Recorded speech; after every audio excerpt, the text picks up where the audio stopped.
എവിടെയോ ചെന്ന് വെള്ളം അത് ഞാൻ പറയാൻ വരുന്നത് അത് നമ്മൾ എന്താ പറയുക, ഈ നെയ്യാറ്റിൻകരയ്ക്ക് അടുത്ത് ബാലരാമത്തിനപ്പുറം നെയ്യാറ്റിൻകരയ്ക്ക് ഇപ്പുറത്തൊരു വീട്ടിൽ ചെന്ന് ഒരു കോളേജ് അധ്യാപിക പ്രിൻസിപ്പളായിട്ട് റിട്ടയർഡ് ആയി കേട്ടോ അവർ.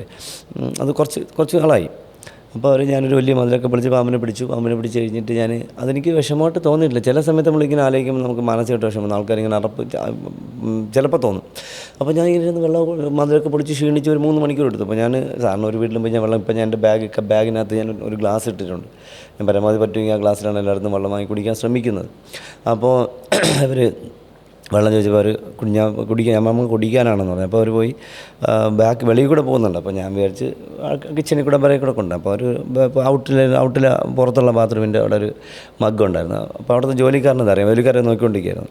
പുള്ളിക്കാരത്തെ അതിൽ കുടിക്കാൻ വെള്ളം കൊണ്ടുവന്നു. നമ്മൾ കുടിക്കാനാണെന്ന് ചോദിച്ചു പറഞ്ഞു. അപ്പോൾ പുള്ളിക്കാരൻ പറഞ്ഞു കുടിക്കല്ലേ, തട്ടിക്കളഞ്ഞു, കുടിക്കല്ലേ, അത് ബാത്റൂം ഉപയോഗിക്കണം. അപ്പോൾ എനിക്ക് വിഷമമൊന്നും തോന്നിയില്ല. ഞാൻ പിന്നെ വെള്ളം കുടിച്ചില്ല. ഞാൻ പിന്നെ അവിടെ തിരിച്ച് റോഡിൽ വന്ന് വെള്ളം വാങ്ങി കുടിച്ചു. അപ്പോൾ അതിലൊരു പ്രത്യേകതയുള്ളത്, എനിക്ക് നമ്മുടെ മീഡിയയിൽ കൂടെ നമ്മുടെ പ്രിയപ്പെട്ട പ്രേക്ഷകരോട് എനിക്കൊരു അപേക്ഷയുള്ള, താഴ്മയായിട്ടൊരു അപേക്ഷയുള്ള, ഒരു കാരണവശാലും അതിൽ ജാതി ചിന്ത ഉണ്ടാവരുത്.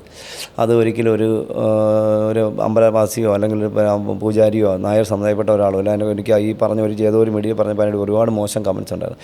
അതൊരു പള്ളിയിൽ പോകുന്നൊരു അമ്മയായിരുന്നു. അതുകൊണ്ട് ഒരു കാരണവശാലും നിങ്ങൾ ജാതിപരമായിട്ട് ഒരിക്കലും അതിൻ്റെ അടിയിൽ കമൻസ് ഇട്ടത് മോശമായിപ്പോയി. സാധാരണ ഒരു അമ്മയായിരുന്നു എന്നുള്ളത് ഞാൻ ഓർമ്മിപ്പിക്കുന്നു. സാധാരണ ഒരു അമ്മയാണ്, വലിയ ഇതൊന്നുമല്ല. എൻ്റെ അടുത്ത് കൊട്ടാരത്തിലെ തമ്പുരാട്ടി പോലും എൻ്റെ അടുത്തൊരു അകൽച്ച കാണിച്ചിട്ടില്ല, ഒരാളും എൻ്റെ അടുത്ത് അകലാൻ. പിന്നെ ഇത് ഇവരെ മനസ്സിലുള്ള ഉണ്ടായിക്കോട്ടെ, നമുക്ക് പ്രശ്നമുള്ളതല്ല. അപ്പോൾ ചില സമയത്ത് നമ്മളിതൊക്കെ ആലോചിക്കും, നമ്മളിത്രയും കിടന്ന് മരിച്ചിട്ട് ആളുകൾ നമ്മളിങ്ങനെയാണല്ലോ കാണുന്നതെന്ന് ആലോചിക്കും. അപ്പോഴും ഞാൻ മറ്റു വശം ചിന്തിക്കും, നമ്മളെ സ്നേഹിക്കുന്നവരുണ്ടല്ലോ ഒത്തിരി. അതാണ് ഞാൻ പറയുന്നത്.